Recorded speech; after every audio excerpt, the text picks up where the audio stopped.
Civil rights pioneer meets with marshal who escorted her. CBS News. CBSNews.com, CBS Evening News, CBS This Morning, 48 hours, 60 minutes, Sunday morning, Face the Nation. Video. U.S. World. Politics. Entertainment. Health. Money Watch. C-Tech. Crime. Sports. More. Blogs The Feed Battleground The WH. Web Show 60 Overtime Face-to-Face. Resources Mobile Radio Local. Login. Join CBSNews.com. Sign in with profile. Manage my newsletter subscriptions. Update my email address. Change my password. Log out. App/September 5th, 2013, 11:12 p.m. Civil rights pioneer meets with marshal who escorted her. Ruby Bridges, right, who integrated Louisiana schools in 1960 under escort from U.S. Marshals, meets with Charles Burks, 91, who was one of those marshals at the Indianapolis Children's Museum in Indianapolis, Thursday, September 5, 2013. AP photo/Michael Conroy. Indianapolis civil rights icon Ruby Bridges, who, as a 6-year-old helped end public school segregation in the South, was reunited Thursday with one of the federal marshals who had escorted her past angry crowds so she could attend a previously all-white school. Bridges, who in 1960 became the first black child to attend an all-white school in New Orleans, met with Charles Burks at the Children's Museum of Indianapolis, which was filming the pair for its permanent exhibit called The Power of Children.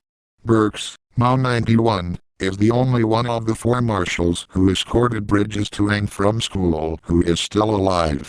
Thank you, Charlie, for doing what was right at a time when it might not have been the easiest thing to do, she told Burks.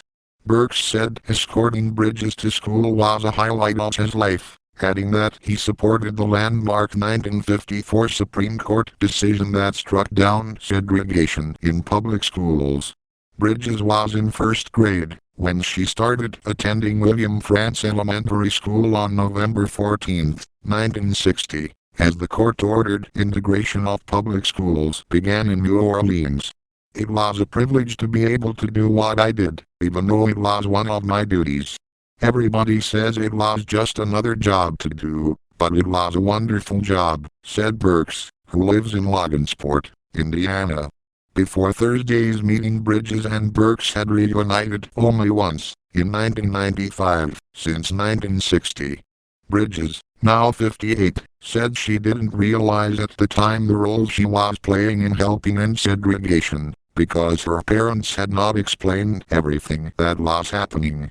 She thought the loud crowds that gathered daily outside the school were taking part some sort of parade, such as Mardi's Gras, and they didn't frighten her.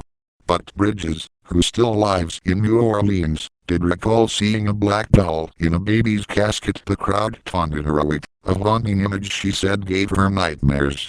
I would dream that this coffin had wings and it would fly around my bed at night, and so it was a dream that happened a lot and that's what frightened me, she said.